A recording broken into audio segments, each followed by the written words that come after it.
Hi there. Thought as I'm about to do some marking that this was a good opportunity for me to just talk you through a couple of the processes that you may not be that familiar with as a result of our ongoing Year 12 trials.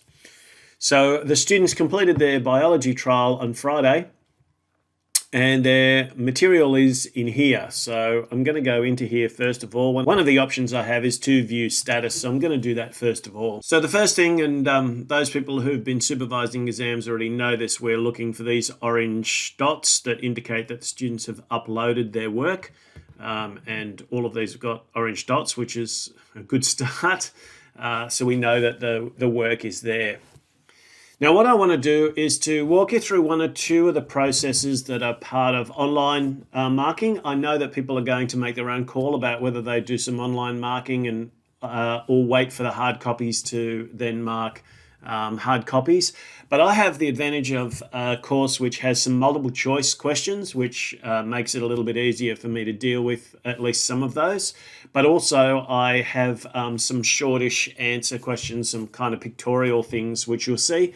And they're things that I can give a little bit of feedback on straight away. So I thought I'd walk you through a couple of those, and hopefully there might be something useful here that you can take away.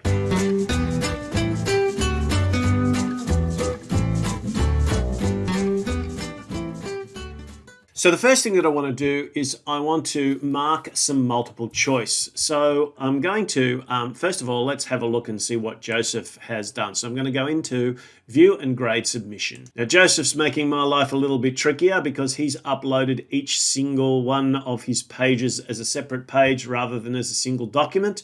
So that just makes things a little on the tricky side because it means I'm going to have to scroll through some of these pages to find the right ones. So if I don't have too many of these, I can probably write down what's unknown 1, what's unknown 2, but you can actually see that there's a little group of unknowns here and a little group of unknowns here. So there's a whole lot of stuff going on that's pretty tricky. The first thing I want to do is I want to see if I can find his multiple choice sheet.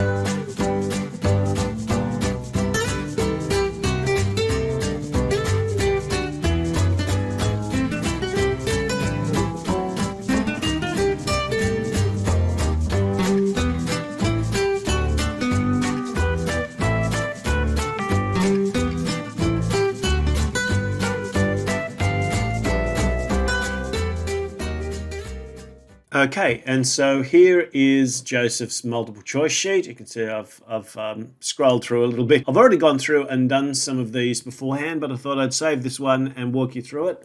So this is Joseph's. So what I want to do is I'm actually going to take this off my main screen for a moment.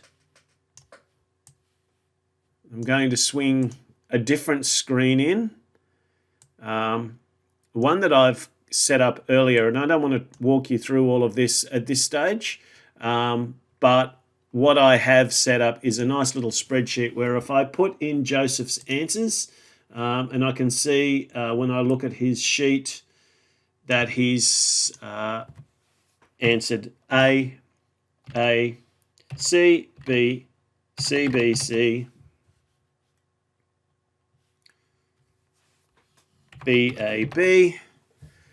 Then up the top here, because I've written some little formulas and things in, I can see I'll give him 1 each time the one matches the correct answer and 0 if it doesn't. And so he's got a total of 6 out of 10 for the multiple choice. So you can see I've actually gone through all of the students and done this. A couple of them have done very well, got 10 out of 10 for the multiple choice, which is really nice.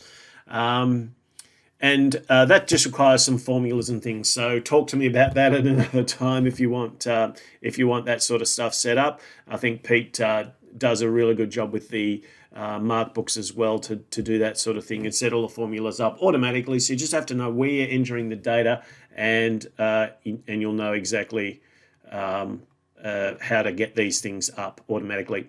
The one thing that I'll say before I leave this is I try and we've got 4 separate modules in our science subjects, and so in biology it's no different. And so down the bottom, as well as having each of these, which is the answer, correct answer, I also have abbreviated the 4 different topics.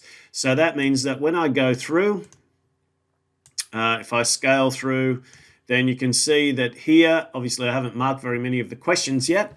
So I don't know how well they're going to be doing, but I can actually get a breakdown of the percentage for each of the different topics. So heredity, genetic change, infectious disease, non-infectious disease, and disorders are our 4 topics. And I can get a little bit of a sense already. You can see Joseph has done very well on those questions. It involved heredity, hasn't got anything right on the questions that involve genetic change as yet. So this is a nice thing for me to write about in reports, and it also helps me to help the students target where their strengths and weaknesses are in relation to the course. So I'm going to just switch these back again. So I'm going to, first of all, I'm going to come off Joseph and I'm going to go on to Bree. And here is her scan, and she's got the multiple choice section as well as every other page for her paper. So that's just fantastic. That's really great. Exactly what we're hoping that the students would do, and she's managed to do that. So that's brilliant. So what that means is that now I can go in and I can have a look at one of these questions that I wanted to have a little bit of a look at with you. So there's a question that involves the use of what we call Punnett squares, which is a way of trying to help to decide the probabilities of a particular genetic cross. Now this is a little on the small side, so I'm just going to zoom in a bit.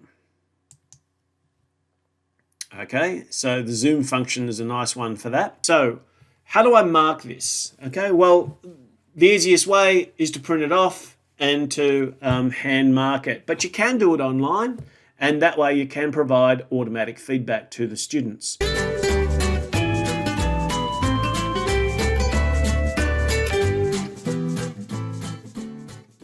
So I'm going to come back up and have a quick look at this question here, and in order to do that, I need to have a look at the question. And unfortunate enough, when I set up at home, I've actually got 2 screens sitting side by side, which makes it much easier. I have to tell you, if you ever go to 2 screens, you'll never go back to 1. So just be aware of that.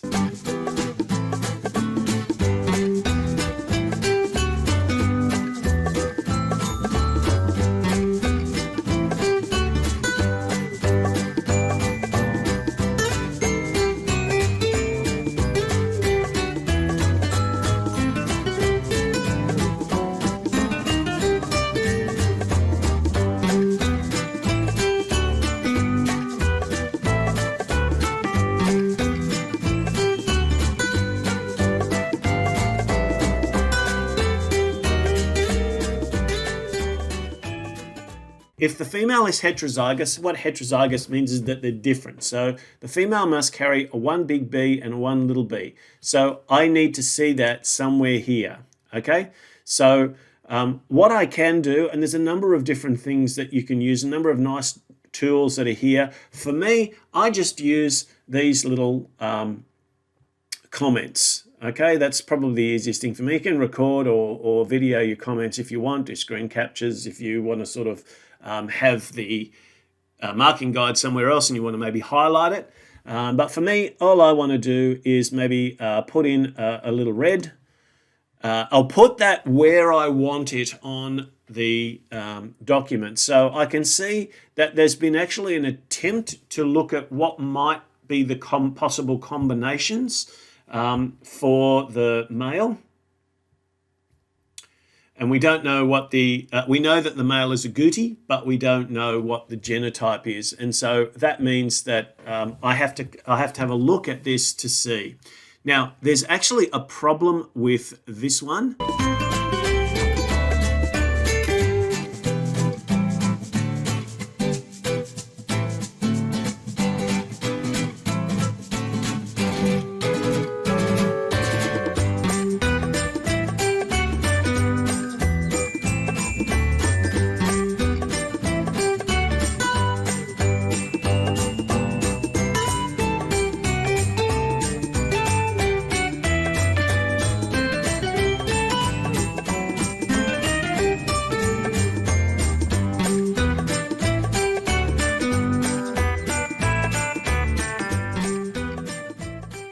So she's made a little mistake here.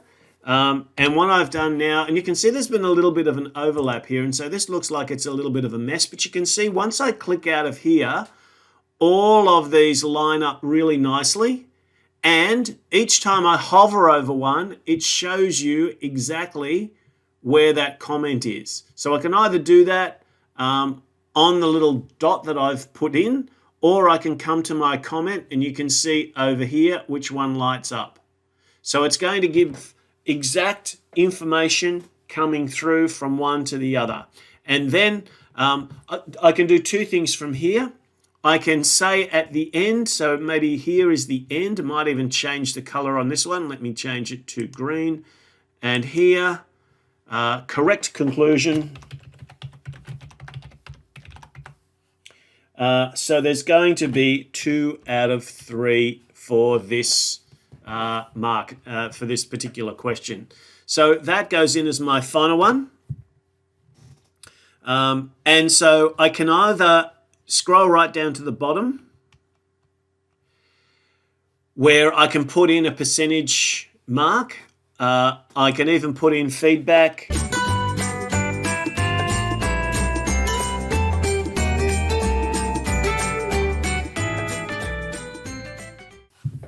Okay, now this is the way I would usually mark, is to go through and add little comments like this as I'm going along, primarily because I like marking question, question, question, question, not student paper, student paper, student paper. I find I'm personally more accurate, more fair in my marking if I mark all of one question first and then all of another question and then all of another question. That does mean you need to keep moving paper from top of the pile to the bottom of the pile if they're hard copies. It does mean that I would need to now go to the next student here. As a final tip, you can continue. Continue will take me to the next student. So if I hit continue, that will save what I've just done, moves me to Sam.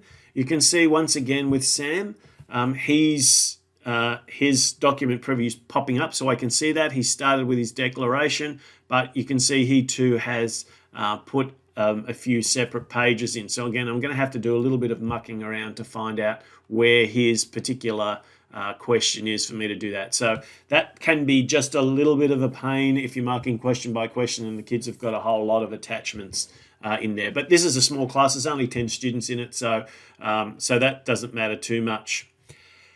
If I want to go back and just double check, if I go back here and click on Bree, you can see that it comes right back to where I have been working, and it also has preserved my comment down here as well. And if I was putting marks together, especially if I was using a rubric or something like that and clicking off the marks, then that would come up as well.